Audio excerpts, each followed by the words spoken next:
అమలు కానటువంటి విషయాలు ఇక్కడ అమలు చేస్తూ ఉంటున్నారు. ఆయన సగం రుణమాఫీ చేయలేదు, 4,000 రూపాయలు పెన్షన్ వేయలేదు, అదేవిధంగా 2,500 రూపాయలు మహిళలకు ఇవ్వలేదు. ఈ ప్రభుత్వం అధికారంలోకి వస్తే పూర్తిగా కూడా 4,000 రూపాయలు పెన్షన్ వస్తుందని ఆశపడ్డారు. ప్రతి రైతులు కూడా బోనస్ వస్తుంది ప్రతి క్వింటాల్ కానీ ఆశపడ్డారు. 15,000 రూపాయలు ఆయన 10,000 ఇచ్చింది కదా, ఈయన 15,000 రూపాయలు మరి పూర్తిగా కూడా వ్యవసాయ పెట్టుబడులకు ఇస్తారని ఆశపడ్డారు.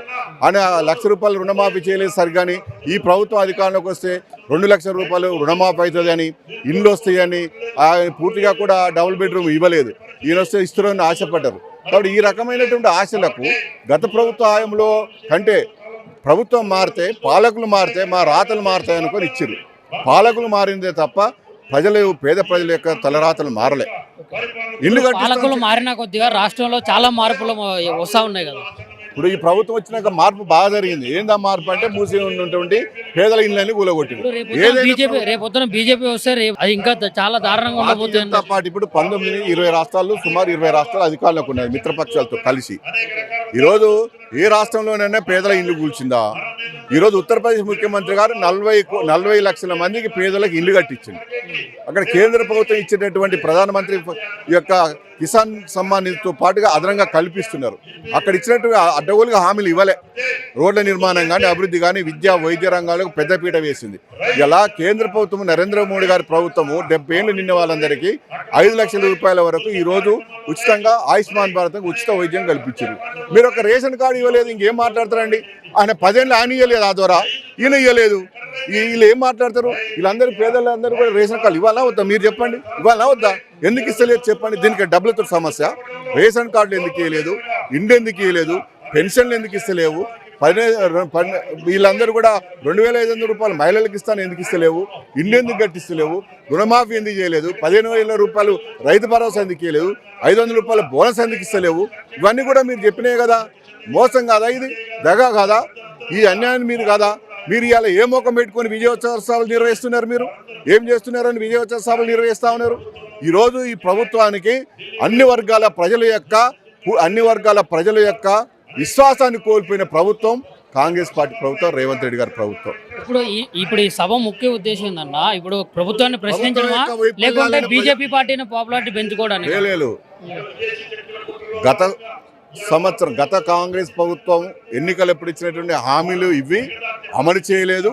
ఈ విధంగా అమలు చేయక దాన్ని అంతా కూడా నిరసనగా ఈరోజు సభలు నిర్వహించి ప్రజలకు ఇచ్చినటువంటి హామీలు ఇవి అవన్నీ కూడా అమలు చేయలేదు. ఈ ప్రభుత్వం పైన తిరుగుబాటు చేయడం కోసం ప్రజలందరూ కూడా ఇచ్చిన హామీలన్నీ కూడా అమలు చేయాలని డిమాండ్ చేస్తూ ఈ యొక్క సభ పెట్టడం జరిగింది. ఇప్పుడు కాంగ్రెస్ వచ్చిన సంవత్సరానికే మీరు ప్రశ్నిస్తున్నారు. ఇప్పుడు గత ప్రభుత్వం మరి 10 సంవత్సరాలు పాలించింది, మరి అప్పుడు ఏం చేశారు? అప్పుడు కూడా మాట్లాడినాం. ఎన్ని మాట్లాడి ప్రతి సంవత్సరం ఏ ప్రభుత్వం అయినా, కాంగ్రెస్ ప్రభుత్వం అయినా, బీఆర్ఎస్ ప్రభుత్వం, రెండు కూడా ఒకే తానుముఖం.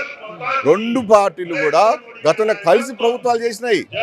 ఇప్పుడు కాంగ్రెస్ ప్రభుత్వ హాయం కంటే బీఆర్ఎస్ పార్టీ ప్రభుత్వ హాయంలోనే కూడా ఏం చేయలేదు. 10 సంవత్సరాలను కూడా ఒక రేషన్ కార్డు ఇవ్వలేదు. నియంత్రిత పాలన, కుటుంబ పాలన.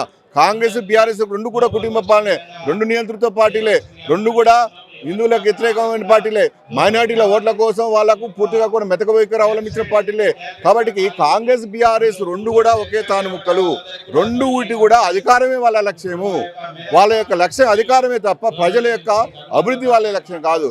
ఏదో రకంగా అధికారంలోకి ఉండాలడం కోసం వాళ్ళు ప్రయత్నం చేస్తున్నారు తప్ప ఏ పార్టీ కూడా, ఈ రెండు పార్టీలు కూడా ప్రజా వ్యతిరేక విధానాలు అవలంబిస్తూ ఉన్నవి. కాబట్టి ప్రజలందరూ కూడా తిరస్కరించి కాంగ్రెస్ వేస్తే కాంగ్రెస్ తీసుకొచ్చి కూడా అవుతుంది. కాంగ్రెస్ మల్కాజ్గిరి ఇన్ఛార్జ్ కదా, మీరు మల్కాజ్గిరి ఇన్ఛార్జ్ అయితే మరి మీ తరఫున ఇప్పుడు మీ నియోజకవర్గంలో ఉన్నటువంటి ప్రజలు లేకుంటే మీ వార్డులో ఉన్నటువంటి ప్రజలకి మీ తరఫున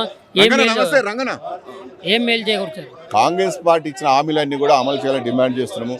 ఎక్కడ మా యొక్క ఎంపీ గారు ఈటల రాజేంద్ర గారు ఎక్కడ పేద ప్రజలకు ఇబ్బంది అయినా 24 గంటలు ప్రజల మధ్యలో ఉంటున్నారు. ఈరోజు మేము ముందు పడనట్లయితే ఇలా ఇళ్ళని కూలగొట్టరు. ఇవన్నీ కూడా పేదల ఇళ్ళ జోలికి వస్తే ఊపుకునేది లేదు. మూసీ ప్రాజెక్టు, మూసీ పేరుతోటి ఇలా 1,50,000 యొక్క మరి నిధులతోటి ఏదో రకంగా దాన్ని ప్రత్యేకమైన ఎజెండాతో, ఒక ఇడన్ ఎజెండా పెట్టుకొని మార్చడానికి కోసం ప్రయత్నం చేస్తూ నిధులు కేటాయించి చేయడానికి భారతీయ జనతా పార్టీ హెచ్చరిస్తున్న పేదల పక్షాన మూసీ ప్రాక్షాళన పేరుతోటి పేదల ఇల్లు కూల్చడానికి ప్రయత్నం చేస్తే తీవ్ర పరిణామాలు ఉంటాయి. కాబట్టి మీరు పేదల ఇల్లు కూల్చితే హైడ్రాకి బీజేపీ పార్టీ నుంచి కూడా మద్దతు వచ్చింది కదా, మళ్ళీ ఎందుకు మళ్ళీ తర్వాత భారతీయ జనతా పార్టీ మద్దతు కానీ, సపోర్ట్ కానీ, వ్యతిరేకం కానీ మీరు పేద ప్రజల జోలికి పోవద్దు. హైడ్రా కానీ ఏదైనా కానీ కూలగొట్టేటప్పుడు మీరు పూర్తిగా చట్టపరంగా ఉండాలి. చట్టపరమైనటువంటి చర్యలు తీసుకోవాలంటున్నాము. ఉదాహరణకు ల్యాండ్ అక్విజిషన్ చేస్తారు, చేసి సెక్షన్ 5 ల్యాండ్ అక్విజిషన్ యాక్ట్ ప్రకారంగా చేయాలి. పేదలకు ఎక్కడ కూలగొట్టేటువంటి మార్చాలని వాళ్ళు రీహాబిటేషన్ కల్పించాలి, నష్టపరిహారం ఇవ్వాలి.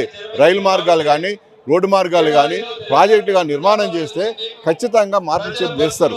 అయినప్పటికీ కూడా మీరు ఏకదమ్మున రాత్రి కూలగొట్టి ప్రజలకు ఎవరైనా ఏ ప్రభుత్వం ఇండు కట్టిస్తుంది కానీ కూలగొడుతుందా? కూలగొట్టే అధికారం ఈ ప్రభుత్వానికి ఎక్కడి?